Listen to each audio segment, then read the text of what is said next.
Ready? Let's learn some math. Math, math, math, math, math.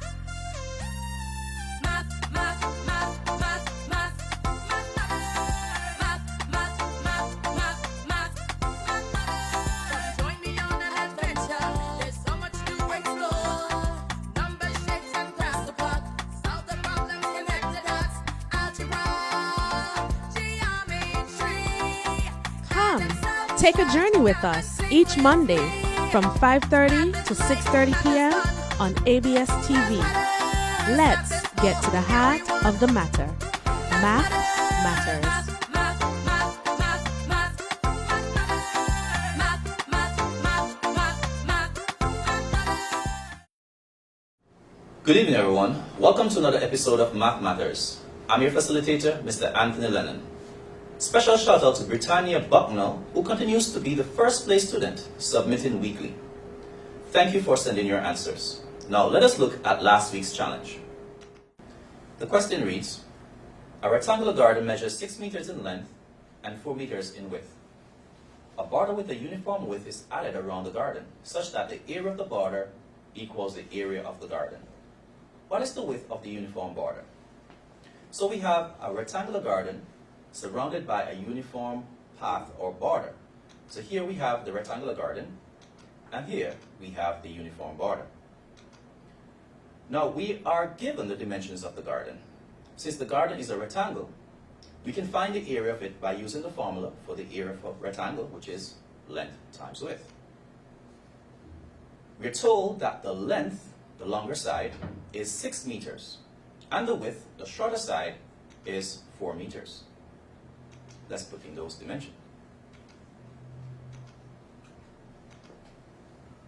So the area of the garden can be calculated by multiplying the length by the width, 6 meters by 4 meters. And that will give us 24 meters squared. Further, we're told that the border with a uniform width is added around the garden. Now let us label the width of the path or border around the rectangular garden as x meters. So here, we'll let that represent x meters. We'll label this path as x meters as well, this path as x meters as well, and here as x meters as well. Now, the length of the outer rectangle is a combination of this length, which is x meters, this length, which is 6 meters, and this length, which is x meters. When we add x plus 6 plus x, we'll actually get 2x plus 6. Next, let us look at the width of that outer rectangle.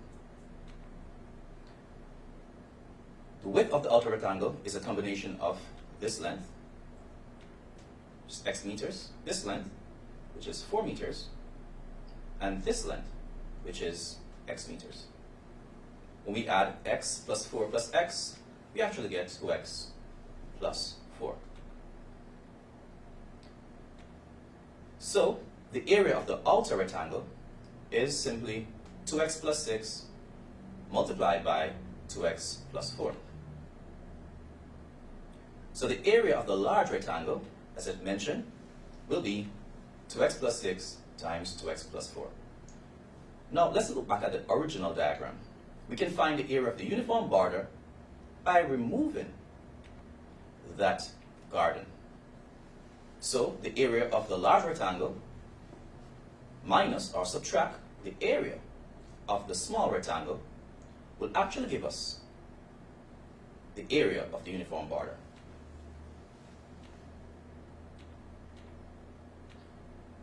So we have 2x plus 6 times 2x plus 4, the area of the large rectangle, and we subtract the area of the small rectangle, which is 24.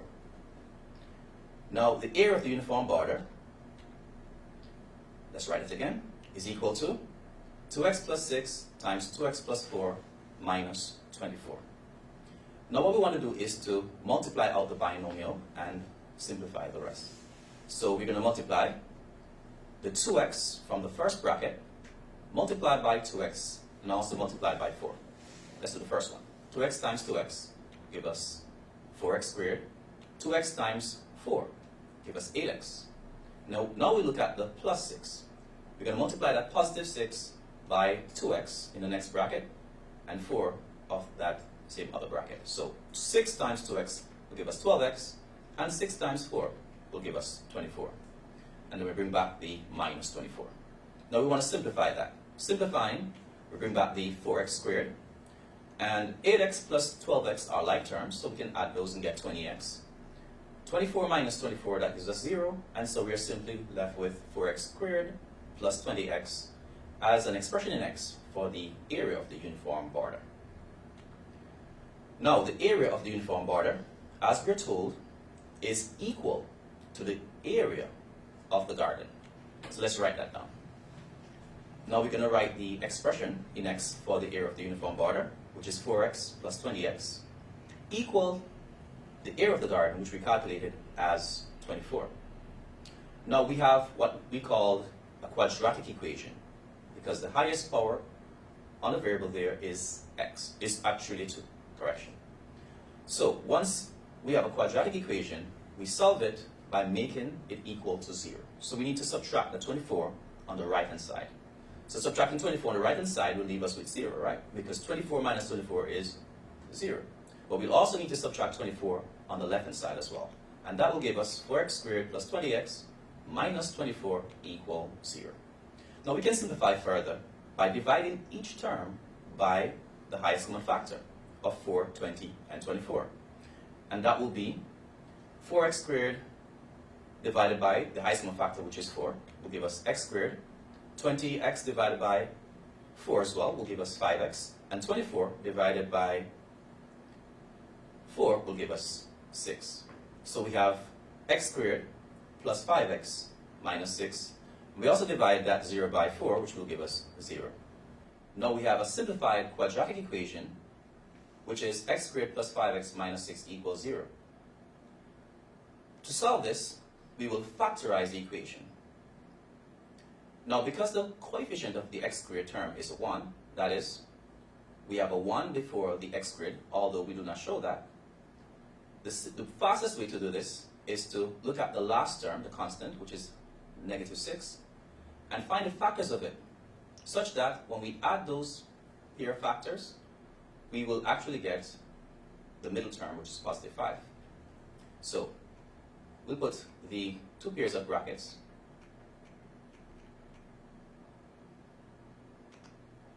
and then let's look at it. The first term of both brackets will be x, since x times x will give us x squared. Now, as mentioned before, the negative 6, when factored, we want to take those two factors, add them together to get plus 5. And so the two factors will be negative 1 and positive 6. Negative 1 times positive 6 is negative 6. That's the last term. When we add negative 1 to positive 6, we actually get positive 5, the middle term. Next, we recognize we have x minus 1 multiplied by x plus 6. When you multiply two quantities and you get 0 as the result, it means that one of those factors has to be 0. So we're going to say either the x minus 1 is 0 or the x plus 6 is 0. Now, if that's the case, we have two linear equations we can solve. When we're solving linear equations, we simply isolate the unknown. And so we're going to isolate the x in the equation x minus 1 equals 0. To isolate that x, we will remove the minus 1 by adding 1 to both sides. Adding 1 to both sides will give us x equal 1. And we can check our solution, replacing x in x minus 1 with 1, and 1 minus 1 is indeed 0. For the next equation, x plus 6 equals 0, we want to isolate the x. To isolate the x, we remove the plus 6 by subtracting 6 from both sides. And we'll get x equal negative 6. Again, we can substitute that negative 6 into the equation, x plus 6 equals 0, and we'll get negative 6 plus 6. and negative 6 plus 6 is indeed 0. So those are our two solutions. However, in looking at the question, it says, what is the width of the uniform border? And since the length cannot be negative, then we will simply say that negative 6 is invalid as a solution. So we'll take our solution as x equal 1. So the width of the uniform border is 1 meter. Now let's go back to look at the diagram. And as we can see, the width of the uniform border or path is 1 meter. We'll be right back after a message from our sponsor. Join me on an adventure.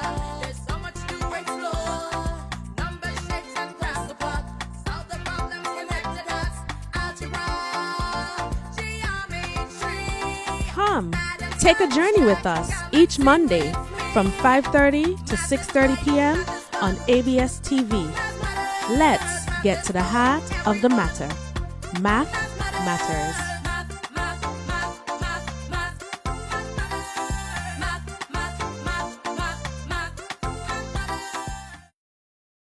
Welcome back. Today's topic is relations, functions, and graphs. However, we will focus primarily on the graphs of quadratic functions. What we'll be covering? These are the specific objectives. To identify situations where quadratic graphs are useful or demonstrated in real life. We'll also be looking at the features of a quadratic graph. These include x-intercepts, roots of the equations, and solutions, which are the same things. We have the y-intercept, the axis of symmetry, the turning point or vertex, which includes the maximum point or minimum point. We'll also complete a table of values to construct a quadratic graph given the values of the domain. Now let's take a look at these examples. Here we have the greatest shooter of all time, Steph Curry, increasing his shooting efficiency by adjusting A, B, and C for the quadratic function to get the most appropriate parabolic shape to shoot his shots based on where he is on the court. We also have a satellite dish. And satellite dishes are made parabolic so that the signal from the satellite is reflected to the center of the dish. Also, we have parabolic microphone dish.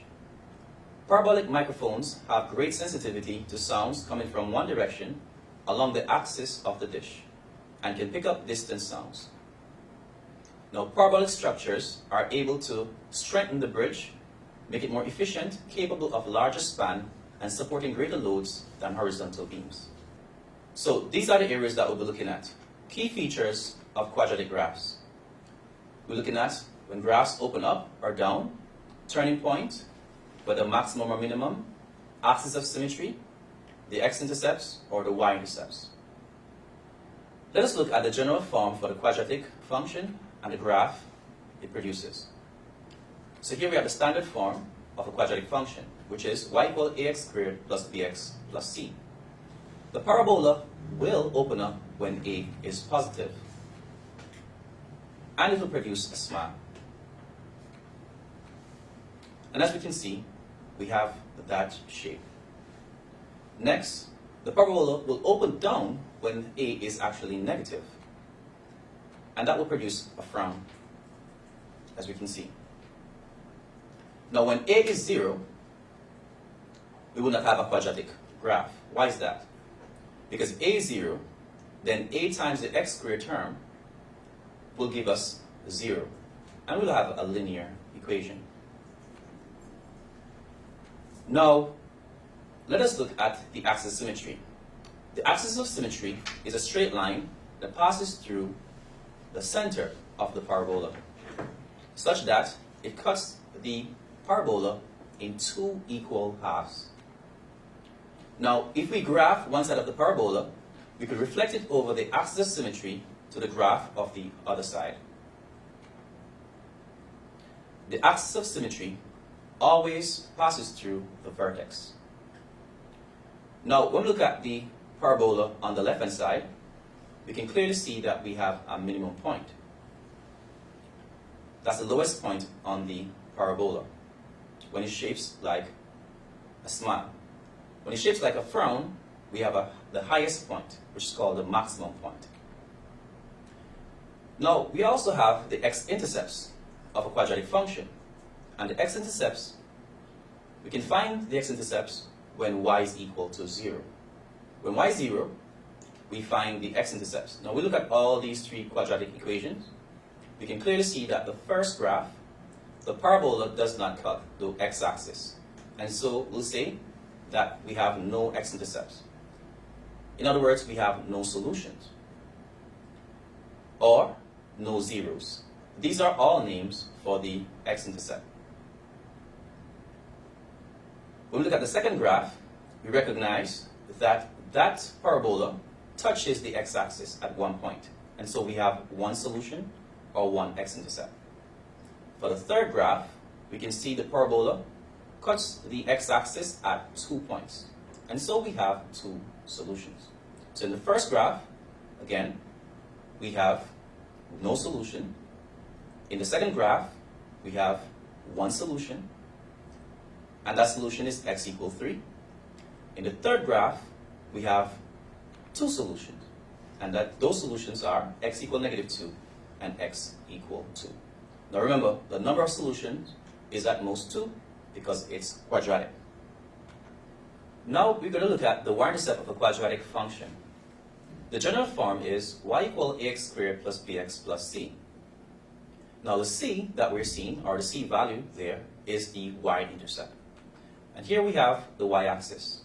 So where the graph cuts the y-axis, that is our y-intercept. That is our c in the equation as well. Now if we're to find what the y-intercept, we will substitute x equals 0 into the equation.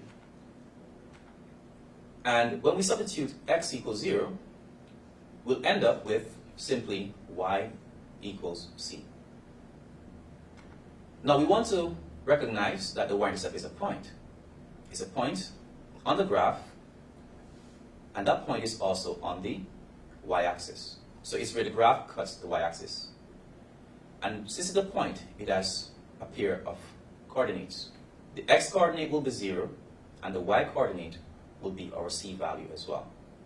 So the constant term is always the y-intercept. Now, let us take a break. We'll be right back after these messages.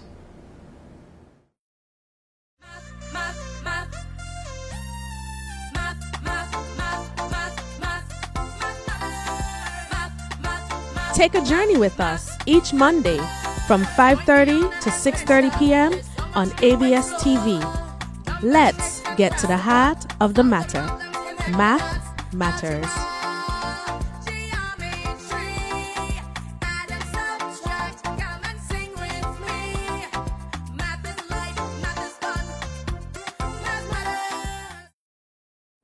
Welcome back. Let's take a look at a CXC type question. It reads, the diagram to the right shows the graph of the function f of x equals x squared minus 6x plus 8.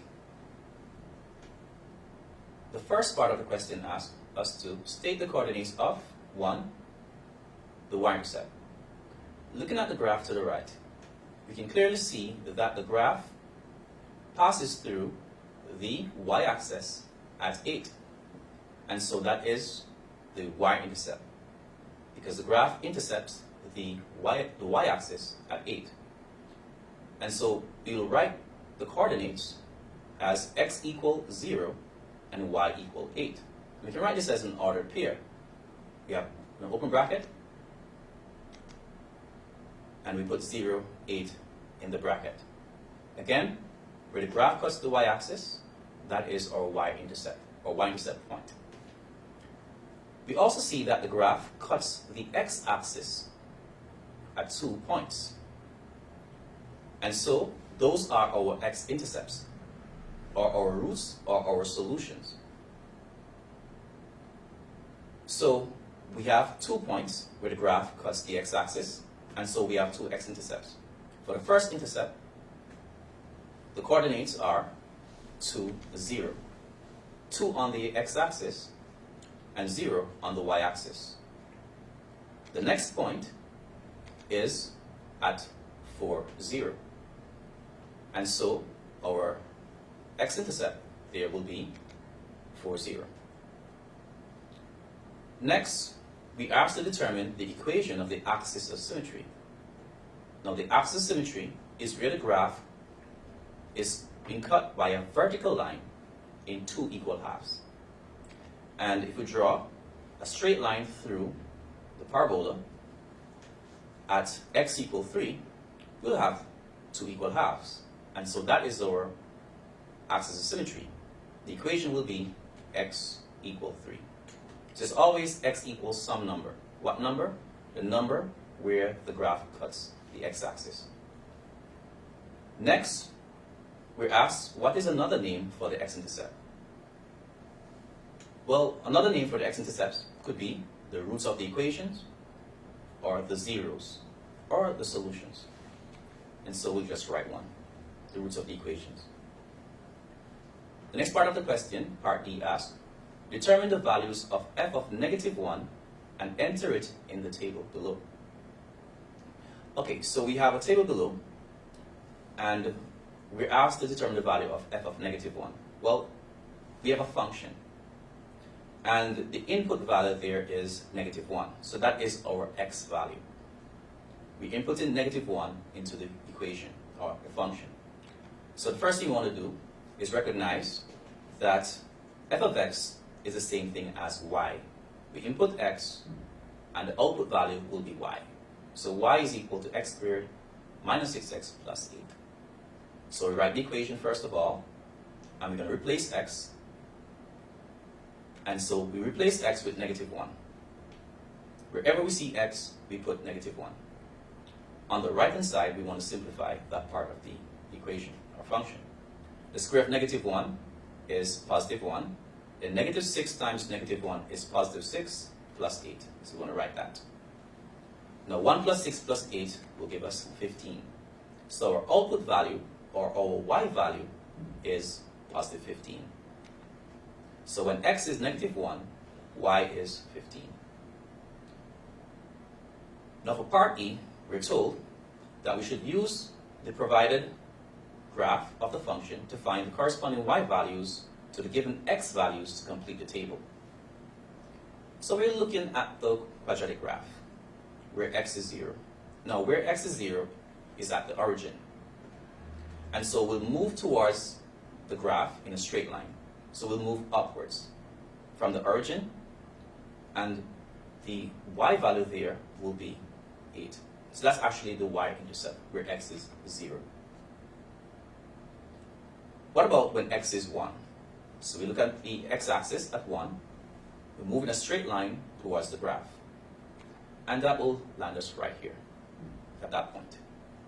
And so when x is 1, the y value is, for that point, going straight across to the left, it hits the y-axis at 3.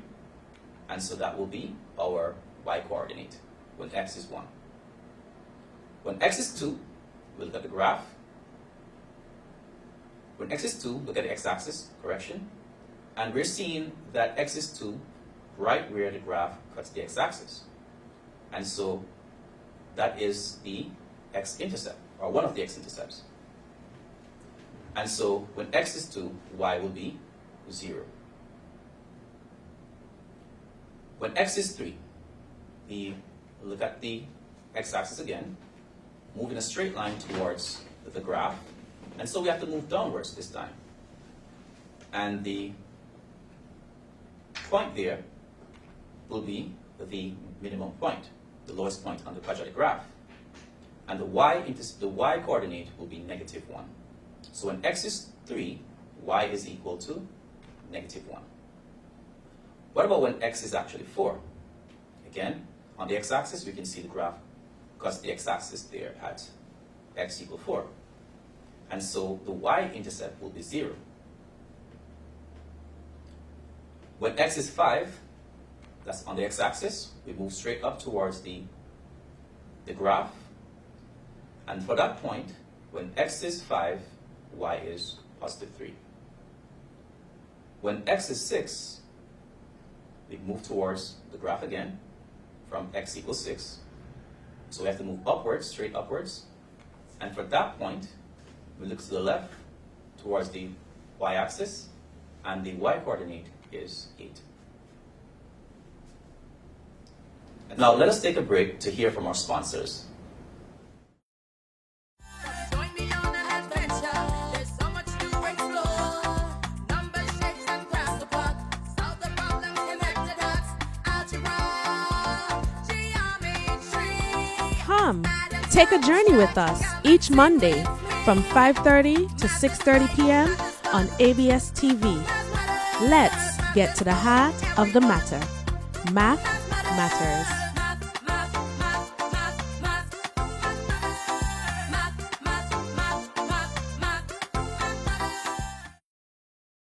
Welcome back. Now let us look at another CXC type question. It reads, copy and complete the table below for the function f of x equal negative x squared minus 2x plus 3. And so here we have a table of values, the x values, also called the domain, and we have to find the values in the range. In other words, the y values. But you'll notice only 2 slots are there for us to fill in. In other words, when x is negative 4, we have to find the value or the corresponding y value. When x is 1, we also have to find the corresponding y value. Let us do that. First, we want to write the function f of x equal negative x squared minus 2x plus 3. Remember, we said that the f of x can be written as y, because when we input x in the function, we get the output value for y. So we can replace the f of x with y. So y is equal to negative x squared minus 2x plus 3. When x is negative 4, what we'll do, we'll substitute the x value, or we substitute the value for x in the equation. And so we have y is equal to the negative of the square of negative 4 minus 2 times negative 4 plus 3. So the first thing we want to do is to square the value inside of the bracket. When we square negative 4, that gives us positive 16.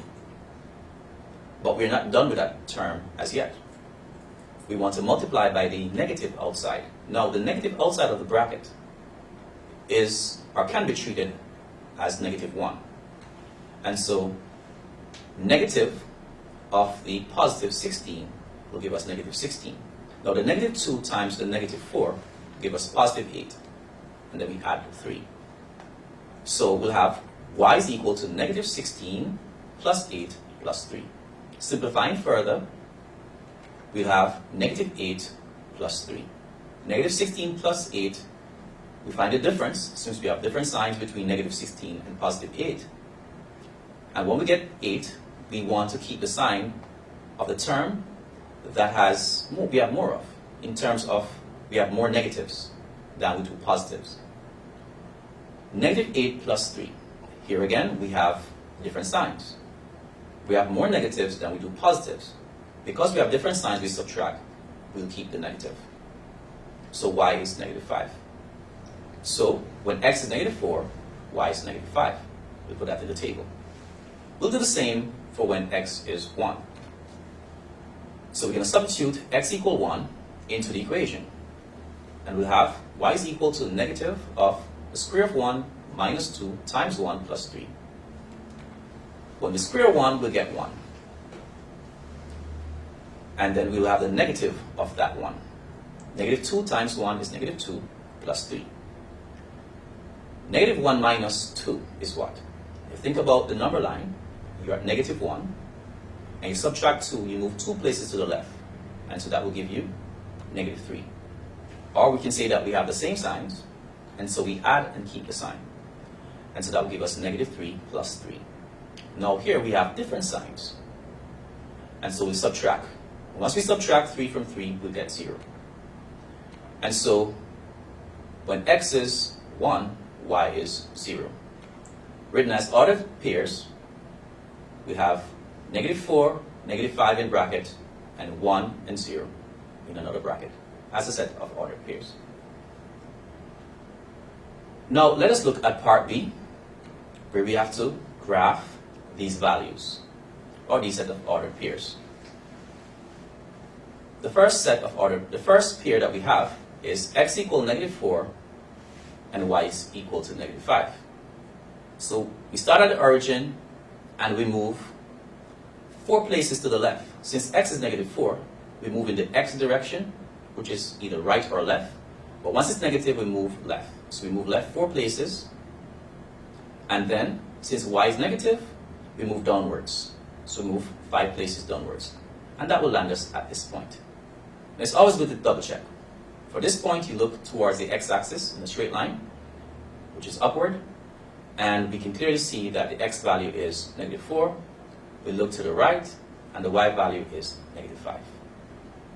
Then for the next point, x should be -3 and y 0. And so that point will be located, as we can see on the screen.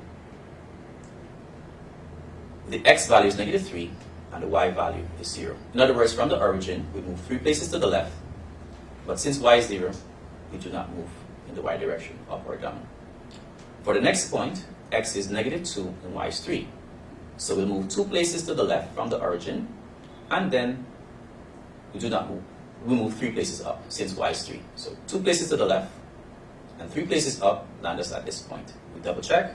We can clearly see that x is -2 for that point, and y is 3. For the next point, x is -1, and y is 4.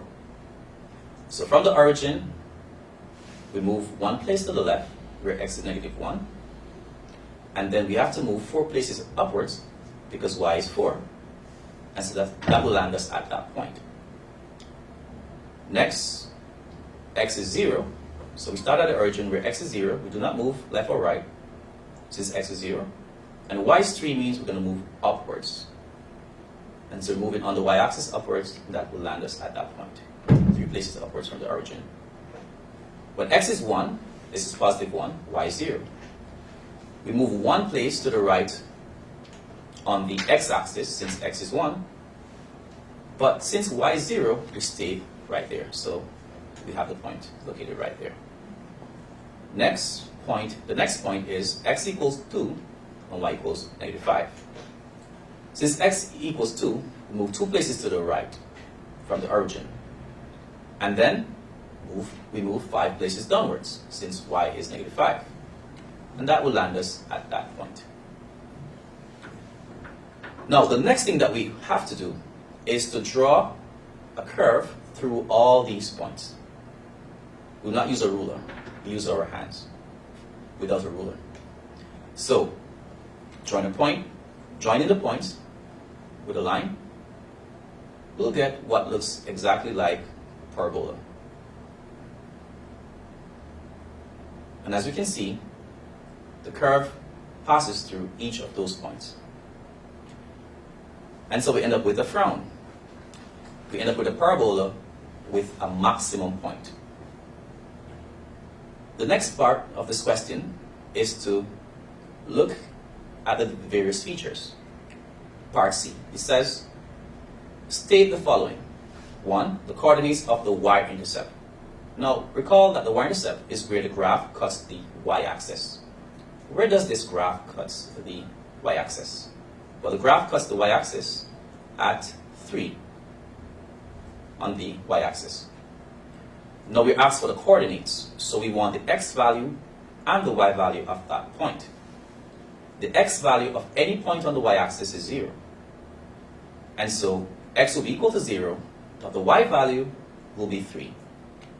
And so present it as an ordered pair, 0, 3, where 0 is the x coordinate and 3 the y coordinate. And if you notice, 3 is the last term in the equation. F of x equals -x squared minus 2x plus 3. That last value, or constant, is what we call the y-intercept. As a point though, we always want to have 0 for the x coordinate and the y coordinate 3. Now we also asked to state the coordinates of the x-intercept. Now the x-intercepts are the points where the graph cuts the x-axis. And if you notice, the graph cuts the x-axis at 2 points. It cuts it at x equal -3 and x equal +1. However, we asked for the coordinates, so we'll have to include the y coordinate as well. And the y coordinate of any point on the x-axis is 0. And so, for the first point, where x is equal to -3, the y coordinate is 0. So that will be -3, 0. And for the next point, the next x-intercept, the x coordinate is +1. That's where the graph cuts the x-axis, but the y coordinate is 0. Now, if we look at the table of values, we can clearly see that where we have x equal -3, y is 0. And where x equals to 1, y is also 0. Now, for the other question, or part of the question, it says state the following, the part 3, the equation of the axis of symmetry. Again, we want to look for that straight line which passes through the parabola. And so that straight line will cut through the vertex, or what we call the turning point. And so this is our axis of symmetry. And it cuts through it right through the x-axis at -1. And so the equation itself will be x equal -1. Again, remember that maximum point that we have there can be referred to as the turning point or vertex of the graph. Now we also want to look at the coordinates of the turning point. That's the fourth part of part C. What are the coordinates of the turning point? Looking at that point, we want to identify the x coordinate as well as the y coordinate. The x coordinate will be -1. And the y coordinate will be, that's right, +4. So we can write it as an ordered pair, -1, 4. So with that, we have come to the end of this lesson. Now let us look at the challenge question. It reads, part A, copy and complete the table below for the function y equals x squared plus 2x minus 3. We have the table of values for the x and y coordinates. Part B, using the ordered pairs above, draw the graph of y equals x squared plus 2x minus 3. In part C, state the following. 1. The coordinates of the x-intercepts. 2. Coordinates of the y-intercept. 3.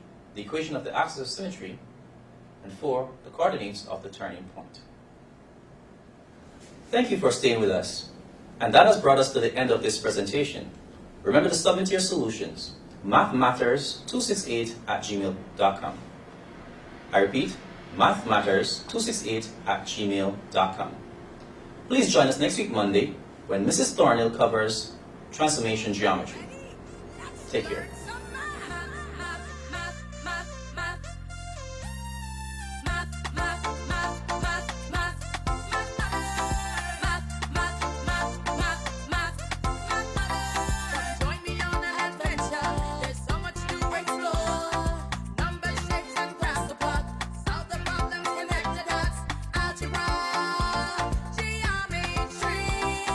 Come, take a journey with us each Monday from 5:30 to 6:30 p.m.